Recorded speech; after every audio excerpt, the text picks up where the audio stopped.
Здравейте хора, днес ще видите как аз скицирам герой, който ми пусне от ето това.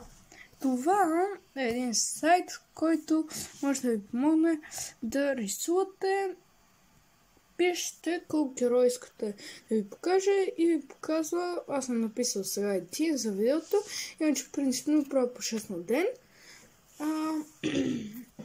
Не много детайлни. Ето така се казва сайта. И добре. Сега, след като сме готови, така, и ни излиза един герой. Ето го героя и този герой ще рисуваме днес. Сега.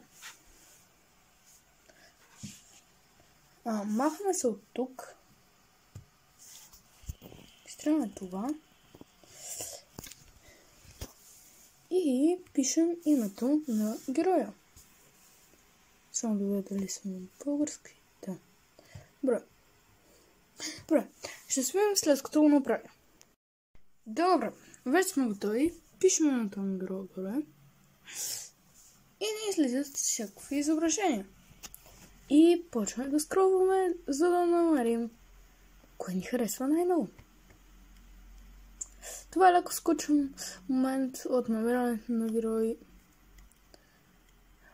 до началото на рисуването, но понякога е интересно, понякога не. Сега. Но за сега ми харесва най-много ето.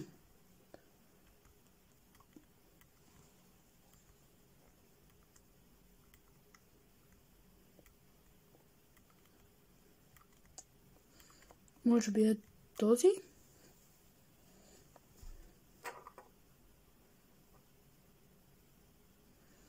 И според мен този трябва да скицираме. Влизаме тук към страницата.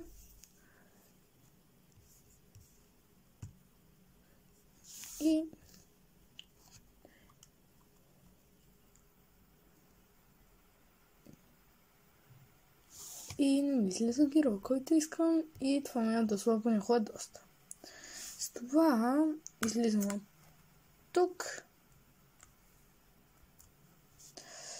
Директно няма ви показвам това, защото е доста скучна част, че ще се видим след малко, когато го намеря. Добре, най-накрая след доста търсене го намерихме и сега ще го скицираме. Първо, както виждаме героя, първо ще започнем с лицето му, защото според мен то е най-трудно, и после тялото, то е малко по-лесно, въпреки че и то не е много лесно, и според мен най-лесни са дрехите и крайниците. Косата също е доста трудна, с това вижте как аз скицирам. Ще ви показвам само някои части от видеото. Добре, вече скицирахме самото лице и коса. Сега ще започнем с врата, от врата с дрехите и сме готови. Добре, ще го покажа, когато е готово. И така. И най-накрая, хора, завърших рисунката. Ако искате да си подвисите рисунката като мен, никога не го правете с молив, защото ако станете известен, някой ако ви открадне рисунката, ако е написано с молив, може да го изтрие и да му пише неговия подпис, че просто го пишете с или с химикал, или с тънкописец, или някакъв маркер. И това беше видеото. Ако ви е харесало, абонирайте се канала, абонирайте се също така за Голди, които са вече 100 и няколко абоната, 130. Цъкайте лайк бутона и това беше от мен. Чао!